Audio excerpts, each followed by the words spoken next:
Are your Google ads bringing in new customers, or are they catching people who already want to buy from you? After auditing hundreds of Google Ads accounts recently, I can say 95% of e-com brands still have no idea how to get new customers with demand gen. So in this video, I'll show you how to build the campaign so you get more sales, what creative to use, and the budget rule that stops you panic editing on day 2. All Shopify stores eventually hit the same Google Ads ceiling, revenue caps, but the problem is not always your campaign settings, structure, or your ad creative. Revenue usually hits a ceiling because most stores rely primarily on search and shopping, which are both demand capture channels. What does that mean? Someone already wants a product and you show up for it, or they know about your product so they search and buy directly from you. But if that is your whole growth plan, you are fighting over people who are already in market. It's a tiny pond with lots of fish elbowing each other for space. I mean, if fish had elbows. Demand gen is different. I see it driving new incremental customers every day for our Shopify Google Ads clients. Demand gen lets you get in front of people before they search across Google's visual surfaces like YouTube, Gmail, parts of the display network. That matters because not every future customer wakes up and searches for your exact product. Sometimes people need to see the problem, the product in use, or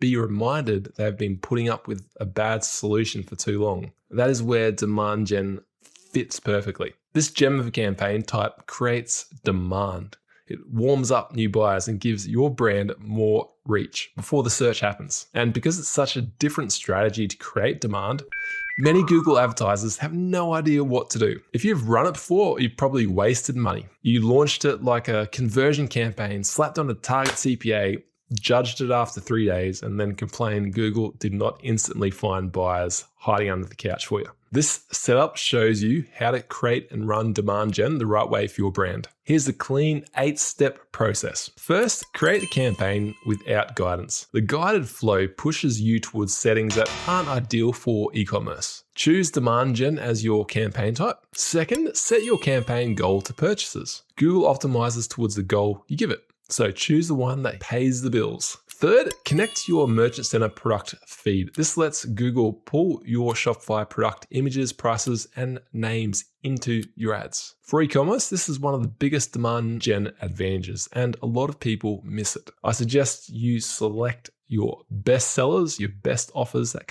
have been proven to convert well, that are optimized for demand gen, which I'll soon show you. Before you launch, Google has 2 special feed attributes you must use to make your feed in demand gen perform better than what it could. The first is lifestyle image link. This gives Google a lifestyle image, surprisingly, instead of a product white shot typically is the first product image in a Shopify store. That matters on these visual placements like Discover, YouTube, Gmail, Shorts, where a plain product image can feel like an ad among organic content. You want your demand gen ads to look organic so they perform better. The second field is short title. Your normal product title might be built for SEO or shopping. That's fine. But in visual ads, a long title gets cut off. Short title gives Google a cleaner version to use when space is tight. Fourth, leave the target CPA blank at launch. Scary.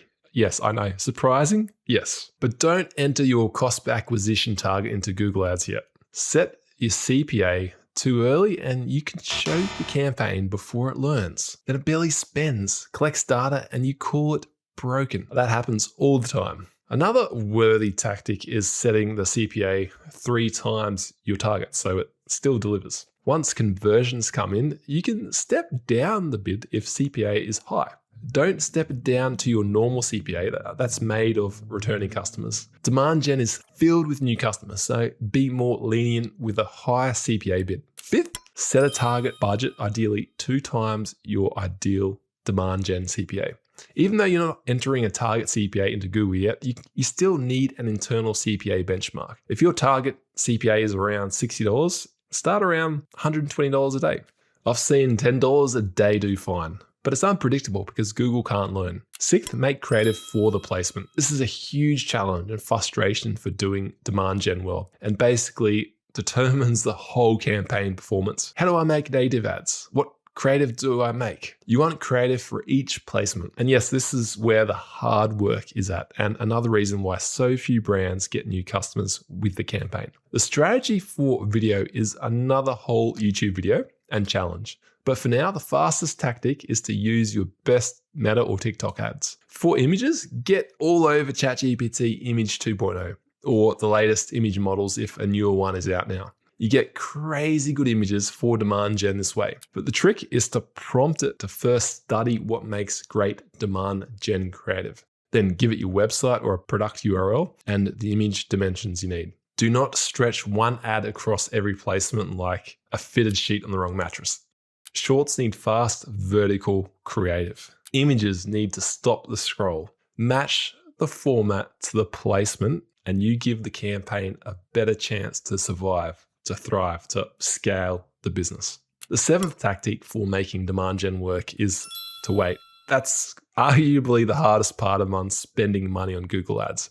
Give the campaign 2 to 4 weeks or enough purchase data before touching the target CPA. Once it has purchase signals, Google has something real to optimize from. That is when you go back in and add your target CPA ideally. Now you're steering a campaign with buyer data behind it, instead of trying to control it before it has learned anything. That setup gives demand gen room to work before you start bossing around. Now you know how to get new buyers in Google Ads by building a demand gen campaign that gives Google room to find new buyers for you. But that new demand is pouring water into a leaky bucket if you don't capture it well. So to fix that, I've made a video to watch here showing you how to fix the leaks and get more sales in Google Ads even with a small budget.